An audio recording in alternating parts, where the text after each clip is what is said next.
हिमायत bag को फांसी की सजा दी गई है। जर्मन बेकरी ब्लास्ट का दोषी है हिमायत बेग और पुणे की जिला अदालत ने ये फांसी की सजा सुनाई है। 2010 में हुए धमाके में 5 विदेशियों समेत 17 लोगों की मौत हुई थी और हिमायत बेग इसका मुख्य दोषी रहा है और उसे फांसी की सजा सुनाई गई है। और इस पर ज्यादा चर्चा के लिए अभिषेक शर्मा मुंबई से जुड़ रहे हैं। अभिषेक, फांसी की सजा हिमायत बेग के लिए।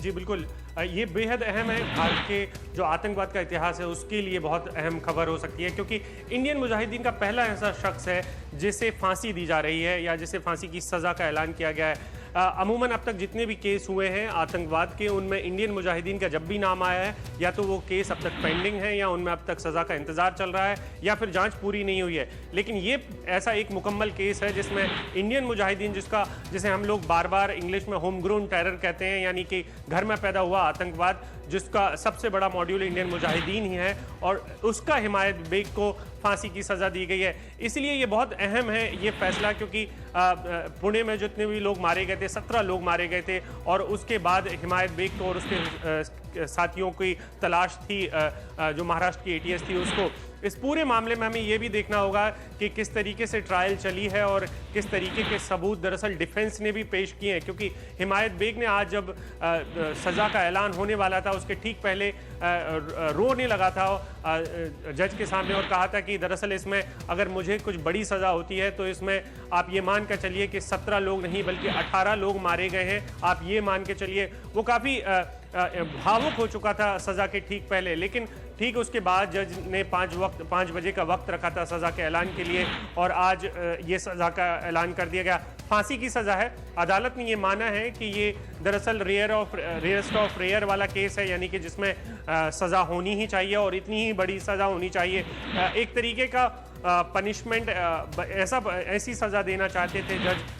जो कि उदाहरण बन सके उन तमाम लोगों के लिए जो इस तरीके की आतंकवादी गतिविधियों में शामिल हैं। 5 धाराएं लगाई गई थी जिनमें आतंकवाद के से लेकर तमाम बाकी की भी धाराएं थी,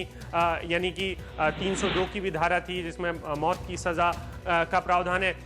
जो धाराएं लगाई गई हैं उन धाराओं में जो अधिकतम सज़ा हो सकती थी वो फांसी की सज़ा हो सकती थी, और यही अधिकतम सज़ा दी गई है ट्रायल कोर्ट की तरफ से। सिक्का जी अभिषेक, 17 लोगों की इसमें मौत हुई जिसमें विदेशी नागरिक भी शामिल थे। इस पूरे मामले में कुछ और लोगों को भी चार्जशीट किया गया था, उनके बारे में अभी क्या खबर? देखिए, डिफेंस बार बार जिस तरीके के आर्गुमेंट देता रहा सिक्का कि जो मास्टरमाइंड्स हैं वो जब तक नहीं पकड़े जाते तब तक आप हिमायत बेग के रोल को पूरी तरीके से नहीं समझ सकते हैं। ये उनका एक हमेशा से तर्क रहा है। इसमें रियाज भटकल और बाकी के जितने भी लोग हैं वो इंडियन मुजाहिदीन के सरगना कहे जा सकते हैं, जिसमें रियाज भटकल सबसे बड़ा और सबसे अहम आदमी है जिसकी तलाश मुंबई पुलिस को और महाराष्ट्र की ATS को है, क्योंकि उसने महाराष्ट्र में एक तरीके से टेरर के जितने मॉड्यूल्स हैं उनको अंजाम दिया है या उनको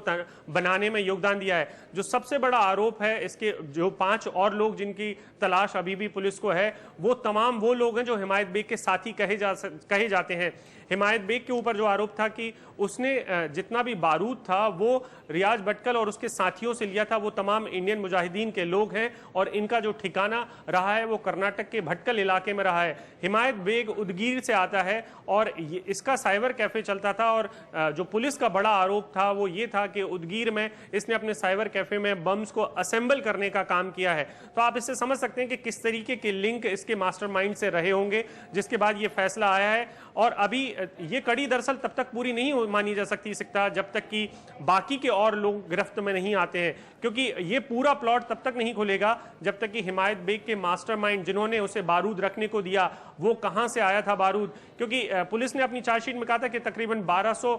kg एक्सप्लोजिव बरामद हुआ है, लेकिन वो किस तरीके से आया, क्यों आया और उसको लाने में किस तरीके की मदद की गई, उसका रास्ता कहां से था, ये तमाम तस्वीर अभी साफ नहीं हुई है। एक और बात जो